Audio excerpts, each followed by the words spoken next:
और बुलेटिन में सबसे पहले बात चुनावी खबरों की।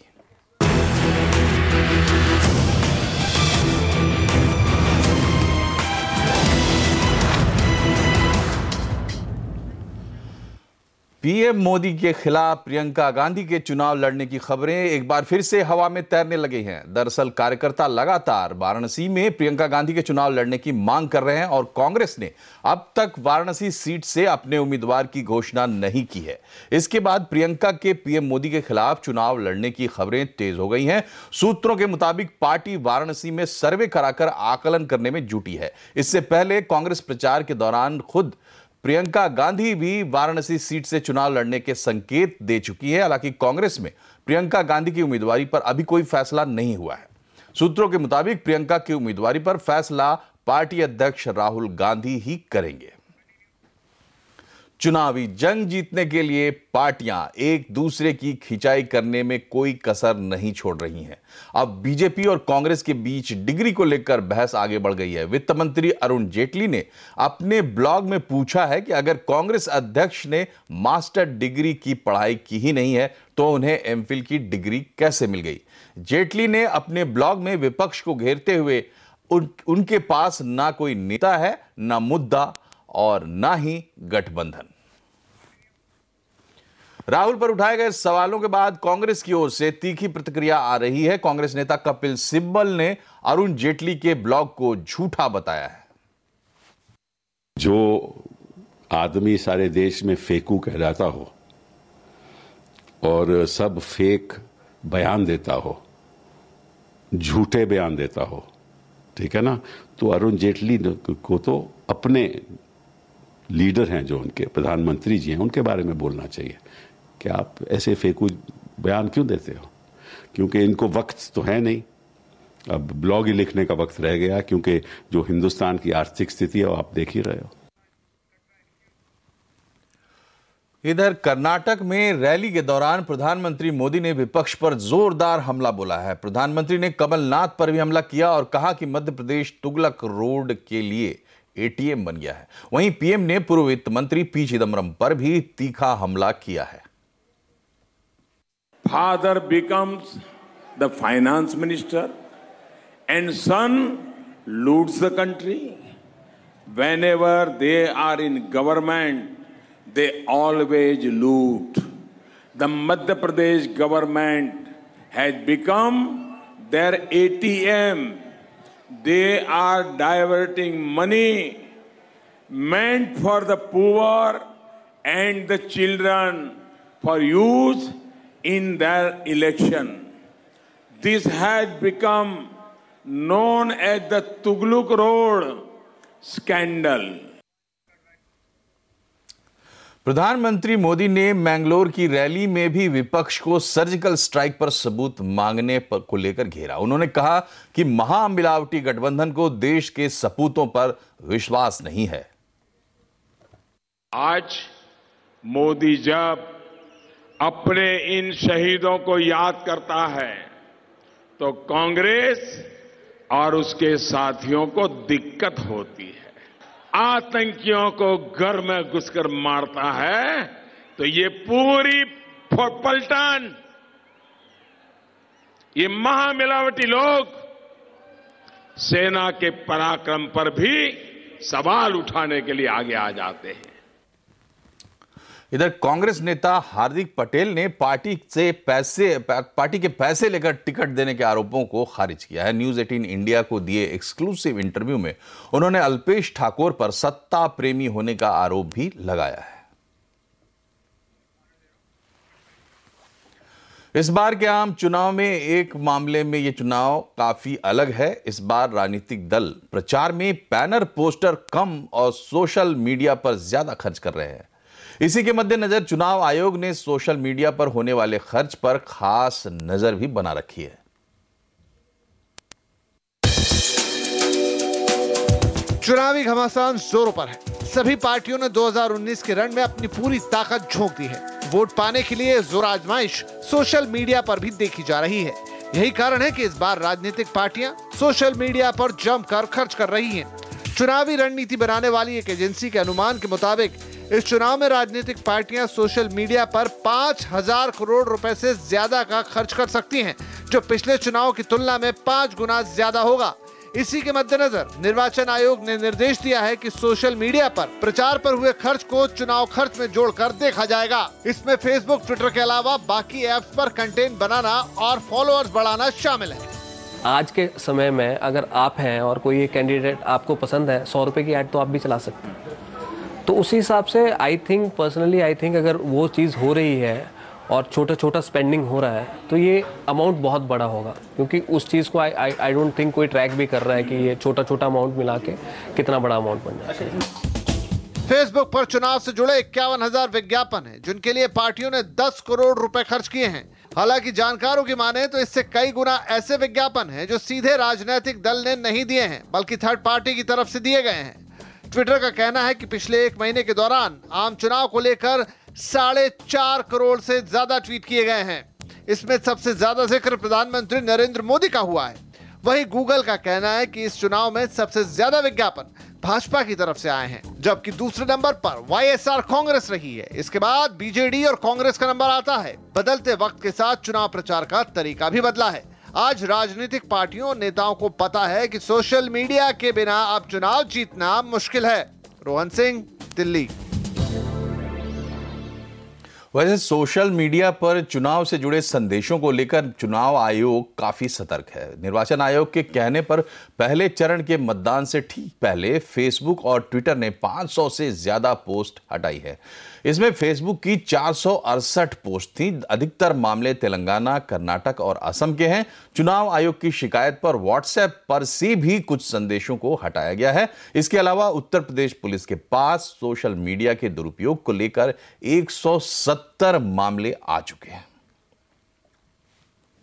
इधर अनिल अंबानी की कंपनी के फ्रांस में टैक्स माफ होने संबंधी फ्रांसीसी अखबार की रिपोर्ट के बाद रिलायंस कम्युनिकेशंस ने सफाई दी है कि टैक्स सेटलमेंट में कोई गड़बड़ी नहीं हुई है।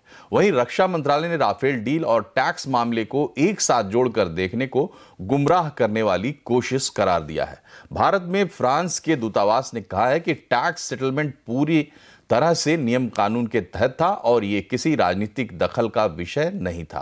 फ्रांस के अखबार ला मोंडे ने शनिवार को दावा किया था कि अप्रैल 2015 में प्रधानमंत्री मोदी के राफेल डील के ऐलान के कुछ महीनों बाद फ्रांस में रिलायंस कम्युनिकेशंस की सब्सिडियरी कंपनी के करीब 1125 करोड़ रुपए का टैक्स माफ कर दिया गया था।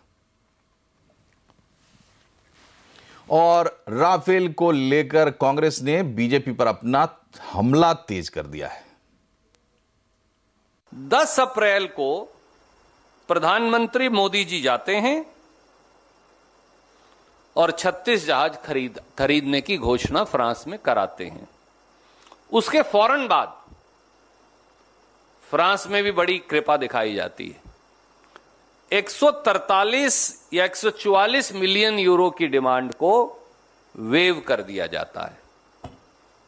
अनिल अंबानी जी की company Reliance Atlantic flag France को, और उसके बदले में वो ओरिजिनल 7 मिलियन यूरो ले लिए जाते हैं। 7.6 और पूरा मामला सेटल हो जाता है। ये मैं नहीं कह रहा, ये फ्रांस के जो सबसे लीडिंग अखबार है ले मोंड ने छापा है। वहीं सीपीएम महासचिव सीताराम येचुरी ने भी प्रधानमंत्री मोदी पर निशाना साधा है। उन्होंने पीएम मोदी पर आरोप लगाते हुए कहा कि राफेल डील एक बहुत बड़ा स्कैम है। Why this tax concession? So nearly 150 million euro. That's close to 12 to 15,000 crores of rupees of this tax was waived. Now that is the thing that is very, very clear, that the clear-cut deal was done. And it was done after the Prime Minister himself renegotiated the Rafael deal, in which case now that the Supreme Court has admitted the new evidence also will be taken into account, I'm sure this should be one of the new evidences, in which case the Rafael is a mega scam. और अब चलते हैं CNBC आवाज की चुनाव यात्रा पर।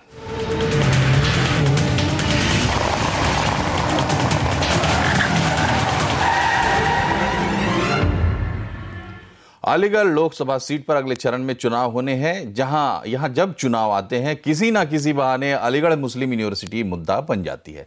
कैराना उपचुनाव के समय जिन्ना की तस्वीर पर विवाद हुआ और इस बार भी अलीगढ़ के सांसद सतीश कुमार गौतम ने यूनिवर्सिटी के नाम से मुस्लिम शब्द हटाने की मांग की है। चुनावी माहौल के बारे में क्या सोचते हैं एमयू के छात्र, आइए देखते हैं।